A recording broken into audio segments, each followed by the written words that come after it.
Wise, the channel for true story lover. یہ کہانی face بک پہ جنات کی دنیا سے لی گئی ہے، جس کا لنک ڈسکرپشن میں موجود ہے۔ اس تحریر کا ہر لفظ خوف اور وحشت سے بھرپور ہے، دل تھام کر پڑھیے گا۔ خونی تعویذ۔ بڑے کہتے ہیں کہ خواب پانی کی طرح ہوتے ہیں اور آنکھ کھلتے ہی بہہ جاتے ہیں، لیکن بڑے یہ بھی کہتے ہیں کہ جن بچوں کو ایک جیسے ہی خواب بار بار آتے ہیں وہ سمندر کی طرح ہوتے ہیں، انتہائی گہرے، بڑے راز لیے، زندگی بھر ساتھ سفر کرتے ہیں۔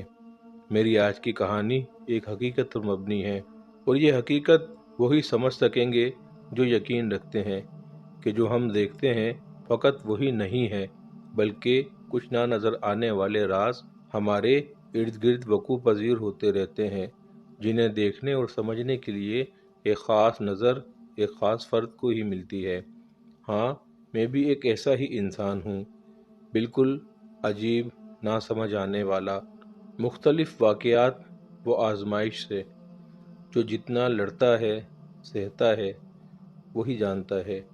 میں مانتا ہوں میری بات پر شاید ہی کوئی یقین کرے، لیکن جس انسان نے بھی میرے ساتھ وقت گزارا، اس نے بخوبی مشاہدہ کیا کچھ تو طاقت ہے جو نہ دیدہ نہ دکھنے والی ہے، لیکن گاہے بگاہے وہ دنیا میں بہت ساری جگہوں پر اپنے ہونے کا ثبوت دیتی ہے۔ کوئی اسے چھلاوا بلاتا ہے تو کوئی جن بوت، چڑیل پریت، خونی عفریت یا پھر کچھ بھی۔ آج کا جو واقعہ میں آپ سب سے بیان کرنے جا رہا ہوں وہ ایک جادو چلے پر مشتمل ہے، جو بالکل سچ اور بہت بڑی بیوقوفی بھی تھا، جس کا انجام انتہائی بھیانک تکلیف دہ عوامل پر مشتمل ہے۔ یہ ایک لڑکی کی سچی کتھا ہے جو اپنی سچی محبت کو حاصل کرنے کے نام پر ایک کالے علم والے کے ہتھے چڑھ گئی۔ سب سے پہلے تو میں آپ سب کو بتاتا چلوں کہ میں بذات خود اس لڑکی کو بڑے اچھے سے جانتا ہوں۔ آسیہ تھا اس کا نام، کافی سگڑ اور سمجھدار لڑکی تھی، لیکن وہ کہتے ہیں نا کہ جب کسی سے کسی کو عشق ہو جائے تو نہ وہ پھر سگڑ پن رہتا ہے اور نہ ہی سمجھداری، قلب میں اگر کچھ رہ جاتا ہے تو وہ ہے جنون، حاصل کا شدید جنون، اور حاصل کی طلب اچھے برے صحیح غلط سے نہ بلد نہ آشنا ہوتی ہے۔ آسیہ کو بھی اپنے خالہ زاد اسحاق سے محبت تھی، اور یہ محبت شروع میں تو دو طرفہ تھی، لیکن وقت بدلتے ڈھلتے یک طرفہ رہ گئی، کیونکہ اسحاق کے گھر والوں کو آسیہ پسند نہ تھی، اور نہ ہی اسحاق کے ابا کی آسیہ کے گھر والوں سے بنتی تھی۔ اور دوسرا برا یہ ہوا کہ اسحاق کا رشتہ ایک اچھی جگہ اور آسیہ سے بھی زیادہ خوبصورت لڑکی سے ہو گیا، تو اسحاق نے آنکھیں اور ترجیح بدلنے میں دیر نہ کی اور سرے سے ہی مکر گیا۔ ملنا تو درکنارے، بات کرنا بھی چھوڑ چکا تھا، لیکن آسیہ نے ہوش سنبھالتے ہی ماں باپ کے بعد جو کسی دوسرے شخص میں محبت محسوس کی تھی وہ سب اسحاق کی شکل و صورت اور صحبت ہی میں تھا۔ پہلے پہل تو آسیہ نے رو دھو کر خود کو سنبھالنا چاہا، لیکن سب بے سود گیا۔ گزرتے وقت کے ساتھ بجائے اسحاق سے محبت کم ہوتی، وہ عشق کی آگ بنتی گئی، اور میں پہلے بھی لکھ چکا ہوں کہ عشق کی آگ میں جھلستا انسان فقط راحت مانگتا ہے، اور وہ راحت اسے عشق ہونے والے انسان سے میسر آتی ہے۔ اب وہ راحت اچھے راستے سے ملے یا برے راستے سے، وہ ان موازنوں میں نہیں پڑتا۔ خیر، آسیہ دعاؤں، نمازوں، وظیفوں، درگاہوں، نوافل کے عوض بہت گڑ گڑائی، روئی، لیکن سب بیکار اور رائے گا جا رہا تھا۔ کہتے ہیں جب کسی انسان کی قسمت بری ہو تو اس کا سامنا بھی انتہائی برے انسان سے ہی ہو جاتا ہے، اور ایسا ہی ہوا۔ کسی سہیلی کے توسط سے ایک عامل بابا کا نمبر ہاتھ لگتے ہی آسیہ نے فون پر عامل بابا سے رابطہ کیا۔ اس عامل بابا نے آسیہ سے ایک بھاری رقم کے عوض کام ہونے کی پوری گارنٹی دی، اور کچھ جادو کے عمل بھی بتائے جو آسیہ نے خود کرنے تھے، حتیٰ کہ جو تعویذ لکھنا اور چلہ کاٹنا تھا وہ سب بھی آسیہ نے خود ہی کرنا تھا۔ اب دل تھام کر آگے کے واقعات کو سنتے جائیے۔ رات کوئی 1:30 کا وقت ہوگا۔ آہستہ آہستہ سے دبے پاؤں کمرے اور برآمدے کی دہلانوں کو پار کرتی ہوئی سیڑھیاں چڑھ کر گھر کی دوسری منزل پر آ پہنچی تھی۔ کھلے آسمان تلے سخت سردی میں بھی وہ انتہائی مضبوط اور قدرے مطمئن لگ رہی تھی۔ آسیہ نے چھت پر آگے بڑھنے سے پہلے ایک بار پھر سے نیچے صحن کی طرف نظر دوڑائی کہ آیا کوئی جاگ رہا ہے یا مجھے دیکھ تو نہیں رہا۔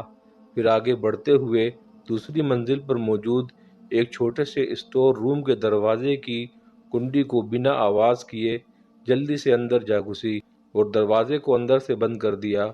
یہ ایک چھوٹا سا اسٹور روم تھا جو اس وقت اندھیرے کی سیاہی میں مکمل غرق تھا۔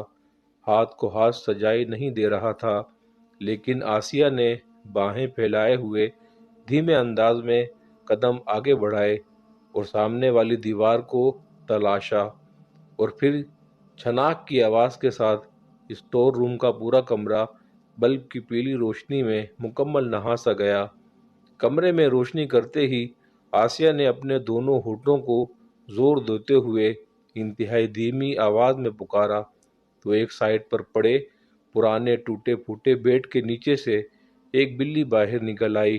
دور سے ہی اس نے آسیہ کو دیکھ کر میاؤں میاؤں کی آواز نکالی اور آسیہ کو گھورنے لگی۔ بلی شاید صبح سے بھوکی پیاسی بند تھی۔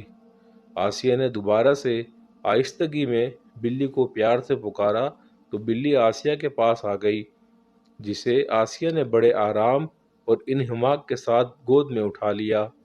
پھر قدم بڑھاتے ہوئے ایک پرانی الماری کے دروازے کو بنا آواز کیے کھول کر اندر ہاتھ ڈالے، کچھ ٹٹولنے ڈھونڈنے لگی۔ آسیہ نے جب اپنا ہاتھ الماری سے باہر نکالا تو اس کے ہاتھ میں ایک بڑی لمبی تیز دھار والی چھری تھی۔ کچھ لمحات بعد جو آگے منظر تھے، اگر کوئی شخص اسے دیکھ لیتا تو شاید خوف کی شدت سے اس کی چیخیں نکل جاتی، جسم پر لرزہ طاری ہو جاتا، لیکن آسیہ اب بھی پرسکون تھی۔ چہرے کے خد و خال سخت اور آنکھیں پتھرائی سی تھی، ایک شفاف کسائی کی مانند۔ ایک گھٹنا بلی کے پیٹ پر رکھ کر ایک ہاتھ سے منہ دبائے وہ بلی کا نرخنا گردن کاٹ رہی تھی۔ رات 2 بجے کا وقت ہوگا۔ جنوری کے پہلے ہفتے کی سخت ٹھنڈ اور سرد ہوا کے جاندار تھپیڑے، لیکن آسیہ کے ہاتھ پر گرتا ابلتا بلی کا گرم خون اسے شاید سکون دے رہا تھا۔ در حقیقت بات یہاں تک محدود نہ رہی، بلکہ جب جنون عشق کا فطور ولادت کا لوتھڑا بن جاتا ہے تو اور بھی بے باک اور شفاق ہو جاتا ہے۔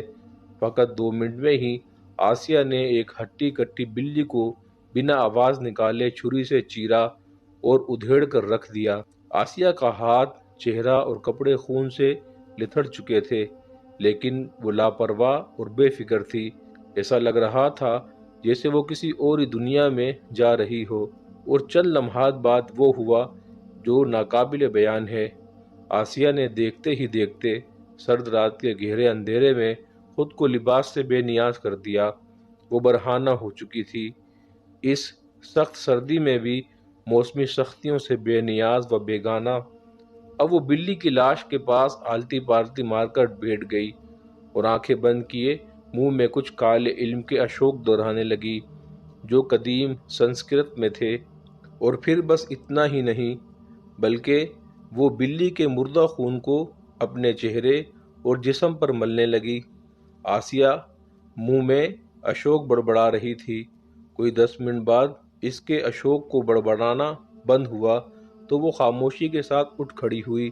چھت کی ایک سائڈ پر لگے پانی کے نل سے اس نے آرام سے بنا آواز چھت پر پڑے خون کو دھویا۔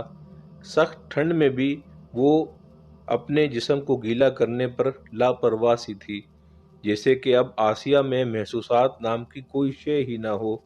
آسیہ نے اسٹور روم میں پہلے سے موجود رکھے کپڑے پہنے اور آہستگی کے ساتھ نیچے سیڑھیاں اترنا شروع کر دی۔ کیا ہی کمال کی بات ہے کہ ایک نرم و نازک لڑکی جس نے کبھی اپنے ہاتھ سے کوئی کاکروچ تک نہ مارا ہو، وہ ایسے کیسے اتنی شفاقی کے ساتھ ایک زندہ بلی کو انتہائی شفاف انداز میں ذبح کر دے۔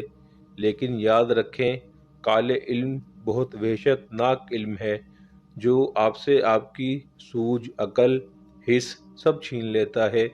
اکثر آپ نے خبروں میں سنا ہوگا کہ ایک انسان نے انتہائی بے دردی کے ساتھ پورے گھر والے، دوست، رشتہ دار کاٹ پھینکے، حالانکہ وہ انسان اکیلا اور ان سے صحت میں بھی کم تھا۔